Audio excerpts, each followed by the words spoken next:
नमस्कार मुलांनो, welcome back to our YouTube channel. आज आपण मराठीचा उपयोजित लेखनाचा विभाग स्टार्ट करूया. आपला सगळ्यात पहिला गोल असणार आहे पत्रलेखन. बोर्ड एक्झाम मध्ये एकूण 6 मार्क्सला तुम्हाला पत्रलेखन विचारलं जातं, बरोबर. 6 गुण राहतात आणि 6च्या 6 गुण कसे मिळवायचे ते या व्हिडिओच्या एंडिंग पर्यंत टिकून राहा, तुम्हाला नक्की समजतील. पण त्या अगोदर आपल्या चॅनलवरती M1 चा 21 डेजचा प्रिपरेशन प्लॅन, सेम M2 चा 21 डेजचा प्रिपरेशन प्लॅन, सेम H1 चं प्रिपरेशन कसं करायचं हे सगळं ऑलरेडी स्टडी मटेरियल प्रोव्हाइडेड झालेलं आहे. प्लस इंस्टाग्रामच्या पेजवरती सायन्स 1 आणि सायन्स 2 चे सगळे PYQ अपलोड झालेत. एकदा नक्की चेक करताल. त्या व्हिडिओची लिंक या व्हिडिओच्या डिस्क्रिप्शन मध्ये आहे. प्लस या व्हिडिओच्या डिस्क्रिप्शन मध्ये इंस्टाग्रामचा ID सुद्धा मेन्शन केलेला आहे. सो एकदा जा, नक्की बघा, तुम्हाला शुअर शॉर्ट फायदा होऊनच जाईल. आता या व्हिडिओमध्ये आपण काय काय बघणार? पत्राचे प्रकार, त्यानंतर पत्र कसं लिहिलं पाहिजे, औपचारिक पत्र, पहिला परिच्छेद, दुसरा परिच्छेद, तिसरा परिच्छेद, त्यानंतर एकूण औपचारिक पत्राचा आराखडा कसा राहतो आणि एक उदाहरण बघूया, म्हणजे तुम्हाला आयडिया येईल की एक्झॅक्टली पत्र आपण कसं लिहितो. क्लिअर? करायचं स्टार्ट. चलो बघा, एकूण सिलेबस मध्ये 2 प्रकारची पत्र आहेत. पहिलं पत्र येतं औपचारिक पत्र, ज्याच्यामध्ये तुम्हाला मागणी पत्र. आता मागणी पत्रामध्ये काय येतं तर सगळ्यात पहिलं पुस्तकांची काहीतरी तुम्हाला मागणी करायची, पुस्तके. त्यानंतर शाळांसाठी झाडांची मागणी करायची, झाडे. त्यानंतर अजून XYZ काही ज्या काही गोष्टी असतील त्यांची तुम्हाला मागणी करायची, हे पत्र असतं. आणि दुसरं पत्र येतं विनंती पत्र.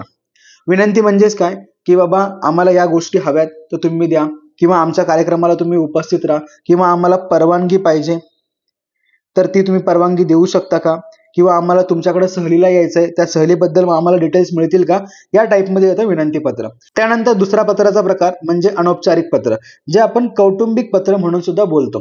आता ह्या दोघांमध्ये असणारा कॉमन फरक समजून घ्या.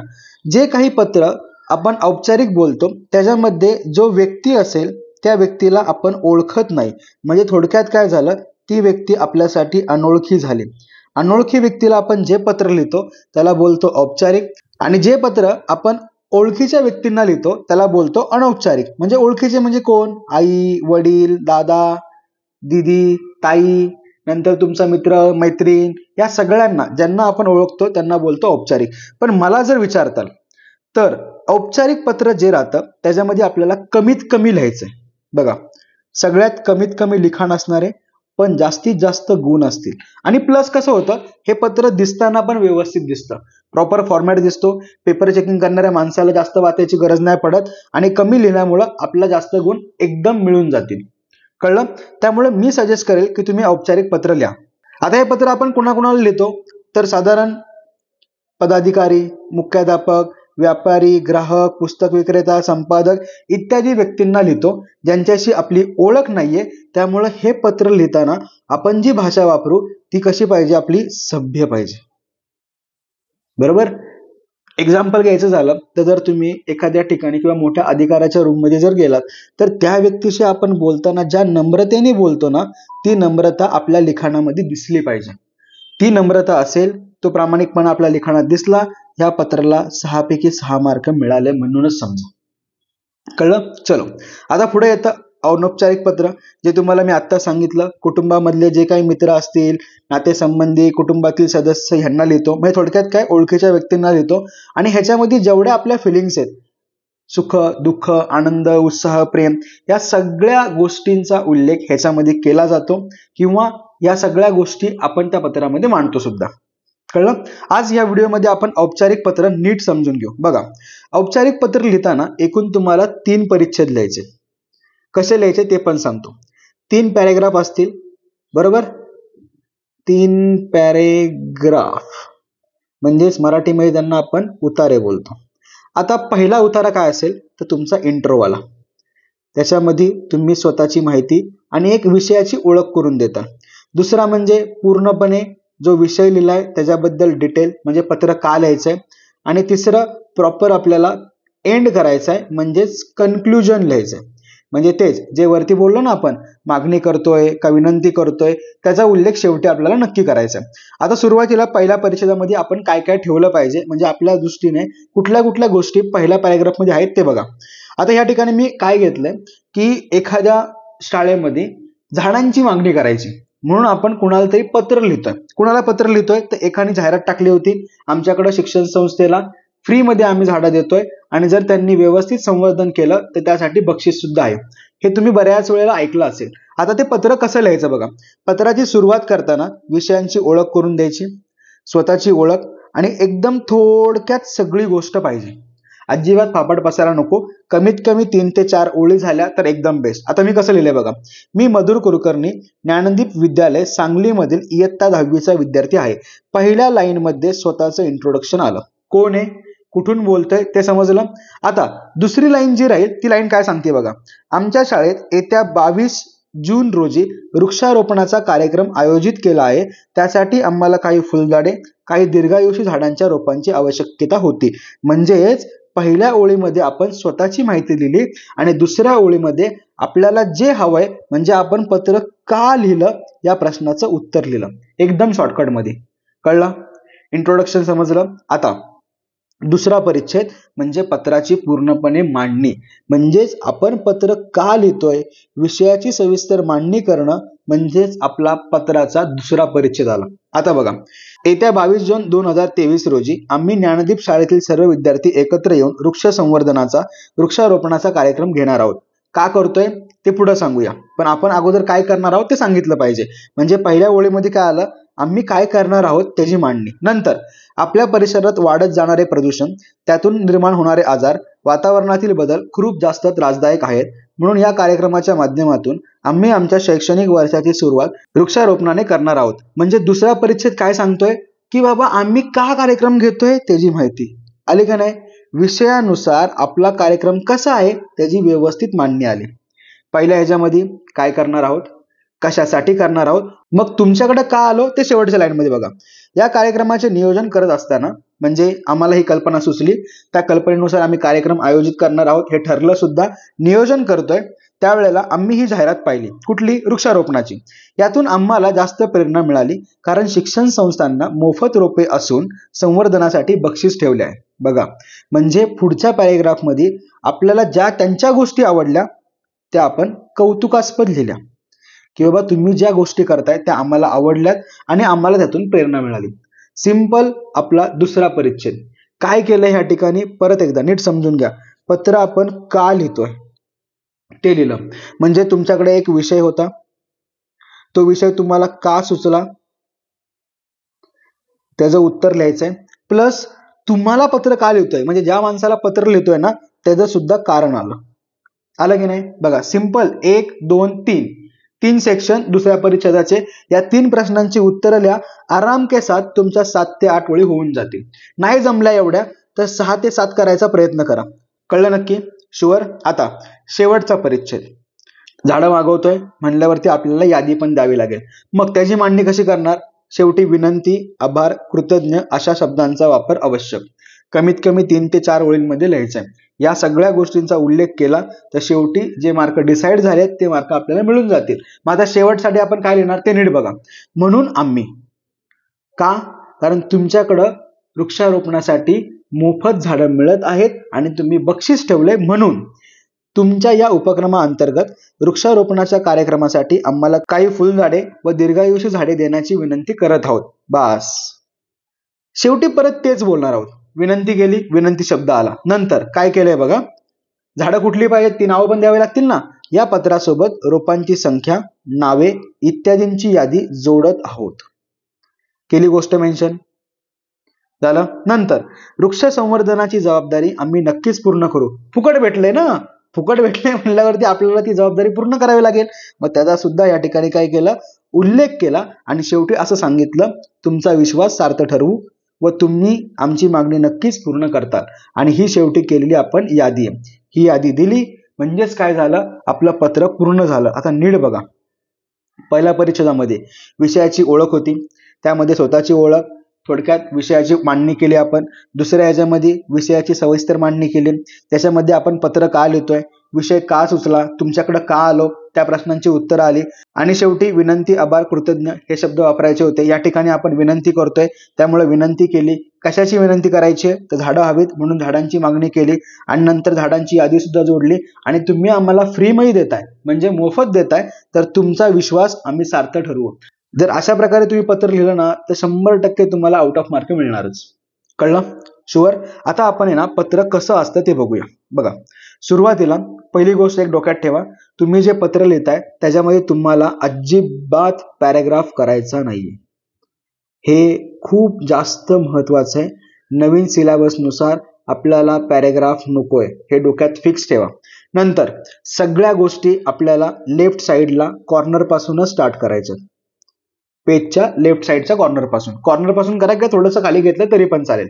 ठीक आहे. बघा, सुरुवात होणार दिनांक मस्ट. या ठिकाणी दिनांक लिहा. आता दिनांक लिहिताना काही बेसिक फॉर्मॅट म्हणजे जे सिस्टमॅटिक वे मध्ये असतात तसे फॉर्मॅट वापरायला शिका. सुरुवातीला दिनांक, त्यानंतर महिना आणि त्यानंतर वर्ष. जसं की 22 जून 2023 या टाईपमध्ये दिनांक लिहा. त्यानंतर प्रति, म्हणजे आपण अनोळखी व्यक्तीला लिहितोय त्यामुळे ह्या ठिकाणी लिहिलं प्रति. नंतर त्यांना सन्मान देऊन माननीय. मग ते पुढं जे कोण असतील ते, म्हणजे समजा काहीतरी मुख्याध्यापक असतील तर या ठिकाणी मुख्याध्यापक येईल. त्यानंतर समजा संपादक असतील तर या ठिकाणी संपादक लिहावं लागेल. या गोष्टी आपल्याला माननीय या शब्दानंतर लिहायच्यात. त्यानंतर या सेक्शन मध्ये ज्या व्यक्तीला पत्र लिहितोय त्या व्यक्तीचा पूर्णपणे पत्ता आला पाहिजे. आणि पत्ता लिहून झाला की शेवटी फुल स्टॉप द्यायला विसरू नका. हे खूप जास्त महत्वाचं आहे. क्लिअर? त्यानंतर एक लाईन सोडा, एक ओळ सोडायची आहे. आणि एक ओळ सोडूनच, एकच मिनिट थांबा, सोडून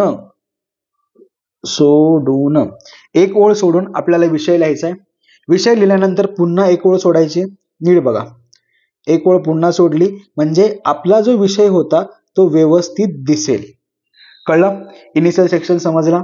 शुअर. आता त्यानंतर पत्र सुरू करताना माननीय महोदय हा शब्द लिहायला शिका. माननीय का लिहितो आपण? कारण ती व्यक्ती मोठी आहे, त्यांना आपण ओळखत नाही. माननीय महोदय. आणि ह्या महोदयानंतर हा जो कॉमा दिलेला आहे ना, हा सुद्धा खूप जास्त मॅटर करतो. बघा, ह्या बारीक बारीक गोष्टी आहेत पण ह्या वापरा. ह्या जर वापरल्या तर तुमचं पत्र व्यवस्थित दिसेल.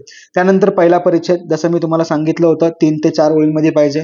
त्यानंतर दुसरा परिच्छेद 7 ते 8 ओळींमध्ये आणि शेवटचा परिच्छेद 3 ते 4 ओळींमध्ये. हे झाल्यानंतर या ठिकाणी पत्राचा शेवट होईल. त्यानंतर तुम्ही इथं आपला कृपाभिलाषी, आपला आज्ञाधारक अशा ओळींमध्ये लिहिता. नंतर या ठिकाणी स्वतःचं नाव नसेल तर त्या ठिकाणी तुम्ही अ ब क य र ल लिहू शकता किंवा उदाहरणामध्ये किंवा प्रश्नामध्ये त्या व्यक्तीचं नाव मेन्शन केलं असेल ते नाव लिहा. नाव लिहिल्यानंतर पत्ता लिहा. पत्ता लिहिल्यानंतर ईमेल ID नक्की मेन्शन करा. ह्याला सुद्धा मार्क राहतील. कारण या बारीक बारीक गोष्टी आहेत. जर चुकल्या तर कदाचित अर्धा मार्क जाईल आणि अर्धा मार्काचा इम्पॅक्ट फायनल एक्झाम मध्ये कदाचित 1 मार्कामध्ये सुद्धा कन्वर्ट होऊन जाईल.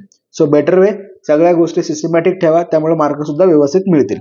कळलं नक्की? आता कसं दिसतं पत्र? असं दिसतं.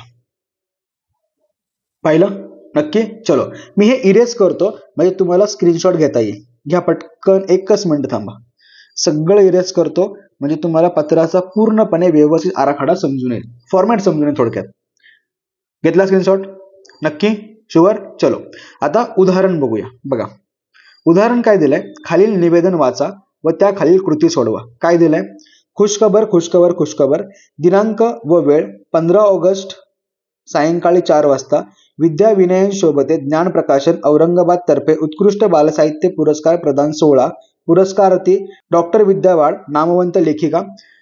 टीप कार्यक्रम स्थळी सकाळी 10 ते 8 पर्यंत सवलतीच्या दरात पुस्तक विक्री. ओके, म्हणजे ह्या ठिकाणी पुस्तकांची विक्री होणार आहे आणि प्लस एका व्यक्तीला पुरस्कार मिळणार आहे. ज्ञानदीप प्रकाशन कार्यालय, आनंदनगर, औरंगाबाद या ठिकाणी हा कार्यक्रम घडणार आहे. मग आपल्याला काय करायचंय? नामवंत लेखिका डॉक्टर विजया वाड यांच्या बालसाहित्याला पुरस्कार मिळाल्याबद्दल त्यांचे अभिनंदन करणारे पत्र लिहा. कसलं पत्र लिहायचं आपल्याला? पहिलं तर अभिनंदन. आता ह्यांना आपण ओळखतोय का? आपल्या मैत्रिणीत नाही. आई आहे, वडील आहे, काका काकू कोणीच नाहीये, म्हणजे ही अनोळखी व्यक्ती झाली. याचा अर्थ हे झालं औपचारिक पत्र. कळलं? पुढे काय दिलंय? ज्ञानदा विद्यालय औरंगाबाद येथील विद्यार्थी प्रमुख या नात्याने प्रकाशकांकडे पुस्तकांची मागणी करणारे पत्र लिहा. म्हणजे थोडक्यात काय, दोनही पत्र औपचारिकच विचारली. बरोबर?